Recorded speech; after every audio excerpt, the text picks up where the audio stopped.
The life of Paul, one of the most important apostles in Christian history, did not begin with devotion to Jesus Christ, but rather as the sworn enemy of the Christian movement. Born with the name Saul, he grew up with an unshakable belief that the law of the Jews was the only path to salvation. With unrelenting zeal, Saul became a fierce persecutor of the Christian faithful, leading the effort to suppress those who followed the way, with the aim of quashing a burgeoning revolution. Yet, just as Saul stood at the height of his power, determined to eliminate this new faith, his life was completely overturned by a miraculous encounter on the road to Damascus. It was at that moment, in the blinding light and the call from Jesus, that a profound spiritual transformation began. From Saul, the persecutor, to Paul, the apostle, dedicated to spreading the message of salvation to the ends of the earth. This is a story of forgiveness, a miraculous transformation of faith and God's love. One who had once opposed Christ became one of the greatest leaders of the Christian movement, transcending the boundaries of race, culture, and faith. From Jewish synagogues in Jerusalem to the very heart of Roman power, from the riots in Ephesus to the days spent in prison, Paul's journey is a testament to the unshakable power of faith and forgiveness. Let us explore this emotionally charged story together, a tale not only of personal transformation, but also of a religion kindling a flame and spreading across the world. Saul, a name that would later resonate through the annals of Christian history, was born in the city of Tarsus, in the region of Cilicia. Around 5 to 10 AD, Tarsus was no ordinary city. It was a renowned center of culture and commerce within the Roman Empire. Nestled along the Cydnus River and near the sea, Tarsus occupied a strategic position, connecting major civilizations of the ancient world. From its old stone houses to bustling marketplaces, Tarsus was not only an economic hub, but also a cultural crossroads where Greek, Roman, and Eastern traditions intertwined. Saul grew up in a wealthy Jewish family, belonging to the Pharisees, a religious group known for its strict adherence to the laws of Moses. Saul's family was devoutly committed to preserving and defending the Jewish heritage, an influence that shaped Saul's entire life. From a young age, he was steeped in Pharisaic thought, taught to respect every detail of the law and strictly follow the commandments in the Jewish scriptures. For Saul, obeying these commandments was not just a duty, but a way to safeguard his people from being assimilated by foreign cultures. Saul's parents named him after Israel's first king, King Saul, a symbol of expectation and responsibility. This king was known for his bravery and determination to protect Israel from its enemies. The name served as a promise and a burden for Saul that he would do great things, defending the faith and laws of the Jewish people. For Saul, this meant living not only for himself, but fulfilling a divine mission for his nation. One of Saul's greatest privileges was his Roman citizenship, something not all Jews possessed. For Saul, this opened doors to Roman education and legal protection. As a Roman citizen, Saul enjoyed rights that only a few could claim, including the right to a fair trial and protection from unjust punishment. This status allowed him to move freely throughout the Roman Empire, an advantage that would later prove crucial in his Christian missionary work. Saul's education was on par with other elite Roman citizens. He was sent to Jerusalem, the religious center of Judaism, to study under Gamaliel, one of the most respected rabbis of the time. Gamaliel was not only a religious leader, but a great thinker, known for his compassion and wisdom. He taught Saul not only the Jewish scriptures, but also Greek-Roman philosophy and culture. Under Gamaliel's guidance, Saul became well-versed in both the Jewish world of religious belief and the Roman world of knowledge and power. Saul excelled in studying Jewish law and tradition. He not only learned the history and culture of his people, but also delved deeply into the laws within the scriptures. This knowledge made him a young leader respected within the Jewish community. His deep understanding of the law and his passion for defending Jewish traditions shaped a determined and uncompromising spirit, making him a loyal guardian of Judaism. However, Saul's unwavering love and loyalty to the Jewish law set him on a collision course with the emerging Christian movement within the Jewish community. To Saul and many other Pharisees, Christianity was not just a new religion, but a threat to Judaism and traditional religious authority. He saw this movement as a betrayal of Jewish tradition that needed to be eradicated. As Saul matured, he not only stood out as a brilliant student, but quickly rose through the ranks of the Pharisees, becoming a young leader filled with zeal. Armed with a solid educational foundation and a deep love for Judaism, Saul began to take on important roles within the religious community.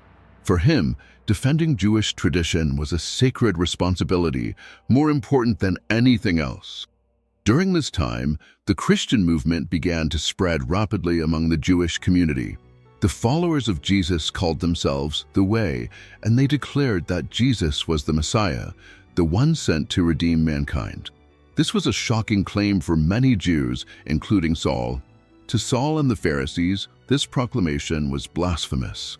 According to Jewish tradition, the Messiah would be someone who came to liberate Israel from foreign powers and restore Jewish sovereignty. But Jesus, a man who was crucified as a criminal under Roman rule, could not be the Messiah in their eyes. Saul was not content to stand by idly in opposition. He actively participated in the arrest and persecution of Christians, driven by the conviction that he was doing what was right to protect the law and faith of his people. He saw it as not just a duty, but a divine mission. Saul's goal was to root out every rebel from the Jewish community and keep their faith pure from the influence of these new teachings. One of the most significant events in Saul's life, as well as a pivotal moment in the early Christian movement, occurred with the execution of Stephen, a Christian. Stephen was one of the first leaders of the Christian movement and a fervent preacher. When Stephen preached that Jesus was the Messiah, he angered the Jewish leaders, who accused him of blasphemy and brought him before the council for trial. When Stephen was dragged out to face the punishment of stoning, one of the most brutal forms of execution of the time, Saul was present. He stood there, witnessing Stephen being stoned to death. Saul even approved of the action. In Saul's eyes, Stephen was a blasphemer, and eliminating him was the right thing to do. This moment vividly reflected Saul's determination to fight the Christian movement. Stephen's death only strengthened Saul's resolve to continue persecuting other Christians. When Stephen was dragged out to face the punishment of stoning, one of the most brutal forms of execution of the time, Saul was present. He stood there, witnessing Stephen being stoned to death. Saul even approved of the action. In Saul's eyes, Stephen was a blasphemer, and eliminating him was the right thing to do. This moment vividly reflected Saul's determination to fight the Christian movement. Stephen's death only strengthened Saul's resolve to continue persecuting other Christians. Damascus was a major center of commerce and culture in the region, located on trade routes that connected the Roman Empire to the east. As the Christian movement grew, many believers fled to Damascus to escape persecution in Jerusalem. For Saul, persecuting Christians in Damascus was the next step in his mission to root out this movement. Saul's journey to Damascus had been carefully planned. He carried full authority to arrest Christians there and bring them back to Jerusalem for trial. For Saul, every step on this road was a step closer to defending the faith and traditions of the Jewish people from threats. However, Saul's life and the lives of those who followed Jesus would forever change in an instant. As Saul approached Damascus, consumed with thoughts of his mission, a miraculous event occurred. A brilliant light suddenly shone down from heaven, surrounding him and those who were with him. The light was so powerful that Saul was knocked to the ground. At that moment, he was struck blind and overwhelmed with confusion. This was no ordinary event. It was divine intervention. As Saul lay in shock, he heard a voice from heaven, strong and clear. "Saul, Saul, why do you persecute me?" This question terrified Saul. He did not know who was speaking, but the voice was filled with power and authority, causing Saul to tremble and ask, "Who are you, Lord?" Then the voice answered, "I am Jesus, whom you are persecuting." For Saul, this response was like a dagger to his soul. Jesus, the one Saul had considered a deceiver and crucified on a cross, was now speaking to him, declaring that Saul had been persecuting him. Upon hearing these words, Saul fell into a state of despair and utter fear. He realized that everything he had done, All the arrests and persecutions of Christians had been acts against the very Messiah he had tried to destroy. At that moment, Saul understood that he had made a grave mistake and that Jesus was indeed the Messiah he had once despised and hunted. Yet, instead of being punished immediately, Saul was given a chance to change by Jesus. But before Saul could act, he had to face the consequences of his previous actions. He remained blind, and for the next 3 days, he could see nothing, eat nothing, and was plunged into a deep reflection on what had happened. Saul, once a man of unshakable conviction and action, was now blind and directionless. In the 3 days following the miraculous encounter on the road to Damascus, Saul could not see, eat, or drink. He was imprisoned in a state of confusion and deep introspection. Everything he had once believed and fought for had been completely upended. Saul had not only lost his ability to see the world around him, but was facing an enormous spiritual shock. He had committed a grievous error by opposing the very Messiah he had tried to eliminate. During these dark days, Saul seemed to undergo a fierce internal struggle. He had once been unwavering in his defense of Jewish law and had seen the Christian movement as a threat that must be eradicated. But now, Jesus' presence had turned everything upside down. Saul had to confront not only questions about his faith, but also about his purpose and role in life. He was no longer the one holding the absolute truth, but instead, someone who had to seek new meaning for his life. During Saul's blindness, Jesus appeared to a Christian named Ananias, who lived in Damascus. Ananias was a devout follower of Jesus, but he was afraid when he heard that Saul, the notorious persecutor, was coming to his city. When Jesus appeared and told Ananias to find Saul, Ananias was hesitant and fearful. He said to Jesus, "Lord, I have heard about this man and all the harm he has done to your holy people in Jerusalem, and he has come here with authority to arrest all who call on your name." However, Jesus reassured Ananias, saying that Saul had been chosen for a great mission. "Go, for he is a chosen instrument of mine to carry my name before the Gentiles and kings and the children of Israel." Though anxious and uncertain, Ananias obeyed Jesus and went to find Saul. When Ananias met Saul, he placed his hands on Saul and said, "Brother Saul, the Lord Jesus, who appeared to you on the road as you were coming here, has sent me so that you may see again and be filled with the Holy Spirit." Immediately, something like scales fell from Saul's eyes and he could see again. But more importantly, Saul was not only healed physically, but also spiritually. He was baptized, publicly professing his new faith in Jesus, and renounced his old name, Saul, to begin a new life under the name Paul. This was not just a change of name, but a complete transformation in his life and mission. Paul, who had once been a persecutor and oppressor of Christians, now became one of the most passionate defenders and preachers of the message of salvation through Jesus Christ. His conversion was not just a personal turning point, but also a significant milestone in Christian history, as one of the movement's greatest enemies became one of its most powerful messengers. After finding refuge in Tarsus and solidifying his newfound faith, Paul began to prepare for a series of missionary journeys that would be filled with hardship yet marked by great glory. These were the years in which Christianity spread rapidly throughout the Roman Empire and beyond the Jewish borders, opening a new path for the Gentiles, those who were not Jews, to embrace the Christian faith. Paul did not undertake this mission alone. From Antioch, one of the earliest centers of the Christian movement outside Jerusalem, Barnabas, an influential leader, invited Paul to join the work of preaching. Antioch was an important city, strategically located along major trade routes, making it an ideal place for the Christian message to begin spreading.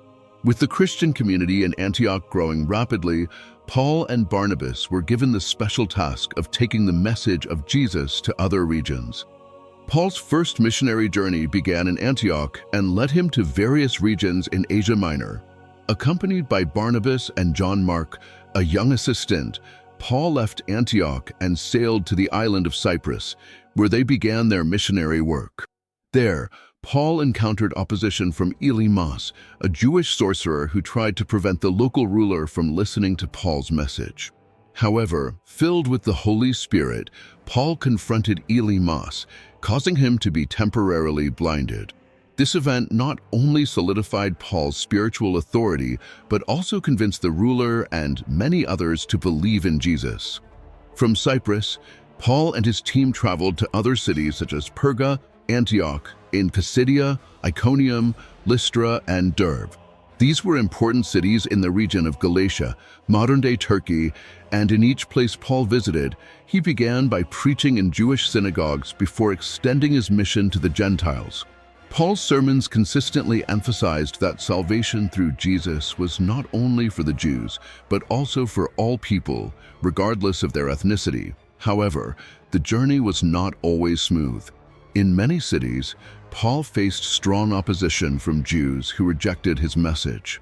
In Iconium, Paul and Barnabas faced a revolt as Jewish leaders incited the people against them, forcing them to flee the city to avoid being stoned.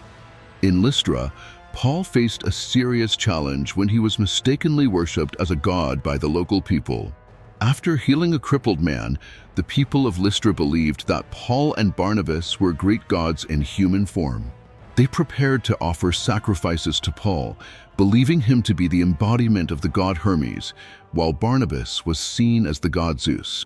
Paul and Barnabas had to work hard to explain that they were not gods, but mere men, and that all glory belonged to Jesus Christ. However, opponents of Paul from Iconium and Antioch followed him to Lystra and incited the crowd against him. Paul was stoned nearly to death, but he survived and continued his missionary journey. After returning from the first missionary journey, Paul and Barnabas faced one of the most significant debates in early Christian history, whether Gentiles who converted to Christianity needed to follow the law of Moses and be circumcised like Jews. This issue sparked a major controversy within the Christian community, particularly among Jewish Christians who believed that Christianity should continue to adhere to Jewish laws. Paul was adamant in his opposition to this idea. He believed that faith in Jesus was sufficient for salvation and that there was no need to follow Jewish rituals. This led Paul to the Jerusalem Council, where the apostles and elders of the Christian community gathered to resolve the issue. Peter, one of the original apostles, supported Paul's stance, declaring that God had worked miracles among the Gentiles without requiring them to follow the law of Moses. In the end, the Jerusalem Council decided that Gentiles did not need to follow the law of Moses to become Christians, but they should avoid pagan practices and live a moral life in accordance with their new faith. This decision was a major victory for Paul, paving the way for the spread of Christianity to non-Jewish peoples without facing religious obstacles. After the Jerusalem Council, Paul embarked on his second missionary journey. This time, he was accompanied by new partners, such as Silas and Timothy, and they traveled through several major cities of the Roman Empire. One of the key stops on this journey was the city of Philippi, where Paul met Lydia, a wealthy merchant of purple cloth and one of the first women to convert to Christianity. Lydia not only embraced the faith, but also became an important patron, providing financial support and a place for believers to meet. In Philippi, Paul and Silas also faced opposition from the locals when they cast a spirit of divination out of a young girl. Her owners, who had profited from her fortune-telling abilities, incited the crowd to riot, leading to Paul and Silas being beaten and imprisoned. However, while in jail, a powerful earthquake shook the prison, opening the doors. Instead of fleeing, Paul and Silas stayed behind, convincing the jailer not to kill himself, and helped him and his family convert to Christianity. From Philippi, Paul continued to Thessalonica and Corinth, two of the largest and most prosperous cities in the Roman Empire. In these cities, Paul established strong churches and attracted many new believers, including both Gentiles and Jews. In Corinth, Paul spent over a year and a half preaching and building the church. Corinth was a bustling port city where new believers came from all walks of life, from wealthy merchants to common laborers. Paul preached about equality in Jesus and affirmed that everyone, regardless of status or ethnicity, could find salvation through faith. After the success of the second missionary journey, Paul returned to Antioch, but he did not rest. With unquenchable zeal, Paul began preparing for the third missionary journey, one that would be filled with challenges but prove crucial. This time, he focused more on strengthening and developing the churches he had previously founded, while also confronting greater challenges from both within and outside the Christian community. Paul's third missionary journey began with his visit to the churches in the regions of Galatia and Phrygia, where he strengthened the faith of the believers and continued teaching about salvation through faith in Jesus. From there, Paul traveled to Ephesus, one of the largest and most important cities of the Roman Empire. Ephesus was a renowned center of commerce and religion, home to the Temple of Artemis, one of the 7 wonders of the ancient world. In Ephesus, Paul stayed for over 2 years, the longest he had ever spent in one place during his missionary journeys. There, he built a strong church, attracting many believers, both Jews and Gentiles. The work in Ephesus initially went smoothly, as Paul preached in the Jewish synagogue and then taught publicly at the school of Tyrannus. Each day, he met with and taught those who were curious and wanted to learn about the Christian faith. Gradually, Paul's message spread throughout the city and even to the surrounding regions of Asia Minor. However, Paul's success also sparked opposition from those who made their living from local religious practices. In particular, the craftsmen who made statues of the goddess Artemis saw their business severely affected as more and more people turned away from worshiping Artemis to follow Jesus. One of the most prominent craftsmen, Demetrius, incited a riot against Paul and the Christians. He warned other craftsmen that if Paul continued preaching, they would lose their livelihoods and the great temple of Artemis, the symbol of Ephesus, would be discredited. The riot quickly spread throughout the city. People gathered in the great theater of Ephesus, shouting the name of Artemis and demanding that Paul be held accountable.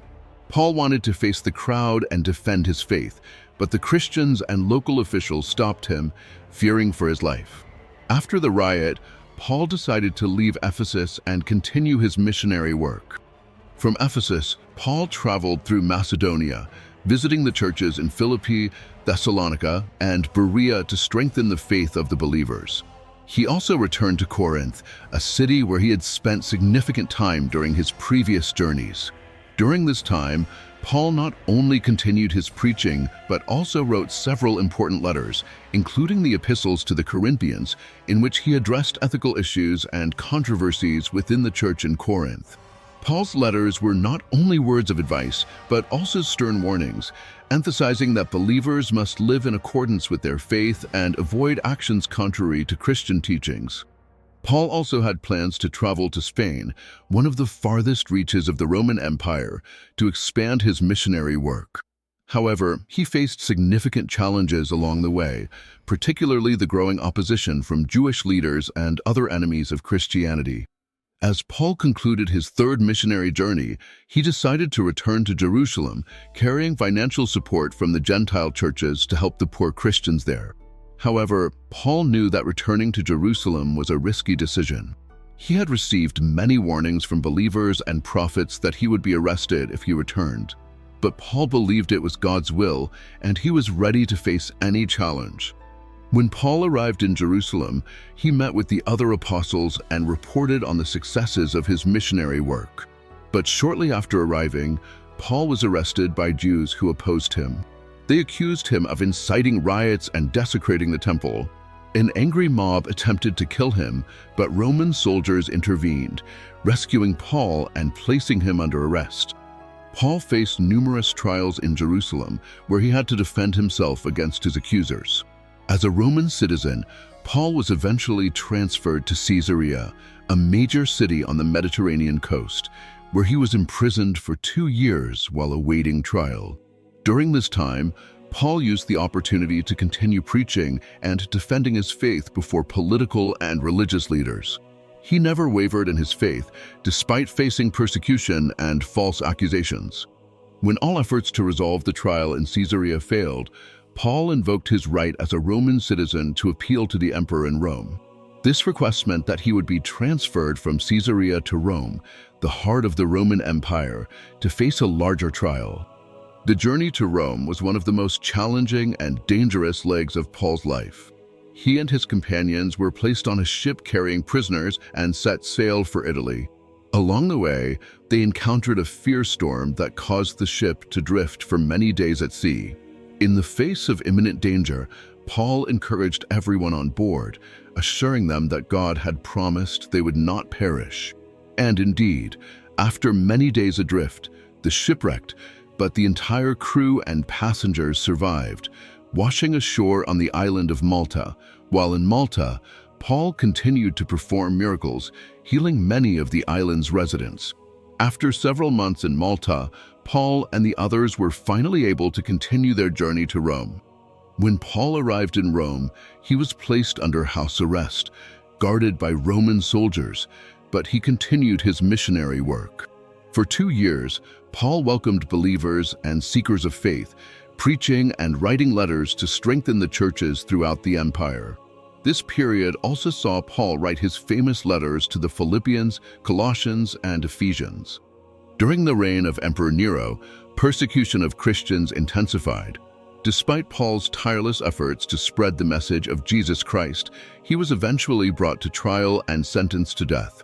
According to tradition, Paul was beheaded, a punishment often reserved for Roman citizens, in Rome around 64 to 67 AD. Though Paul's death was a great loss to the Christian community, his legacy lived on. His letters became a key part of the New Testament, and his missionary work helped Christianity spread throughout the Roman Empire and even to the farthest reaches of the known world. Paul's story is not just the journey of one man, from a fierce enemy of Christianity to a devoted apostle, but a powerful symbol of the strength of forgiveness and transformation through faith. Every step of his path, from the arduous missionary journeys to the trials he faced in prison, shows that there is no obstacle that faith cannot overcome. His story is a living testament that, no matter how dark our past may be, we can be forgiven and become instruments of God, spreading love and hope to the world. Paul leaves us with invaluable lessons. First, unwavering faith is the key to overcoming all difficulties. Second, forgiveness is not only for others, but also for ourselves, for God is always merciful and opens a path for those who repent and change. Finally, Paul's message reminds us that faith can reach anyone, regardless of their background, status, or culture. We need only open our hearts and accept the light of God. Through Paul's great journey, we see that Christianity is not just a religion for one people, but a message of salvation for all humanity. And this journey is not over. There are still many inspiring stories and sacred lessons from the Bible waiting for us to discover. Continue to journey with us on this channel as we explore the miraculous stories of the Bible. Each story is a ray of hope, a lesson guiding us along the path of faith. Don't forget to subscribe so you don't miss any story, and together we will uncover more of the great messages of love, compassion, and salvation from God in the stories to come. Thank you for listening, and see you in the next stories.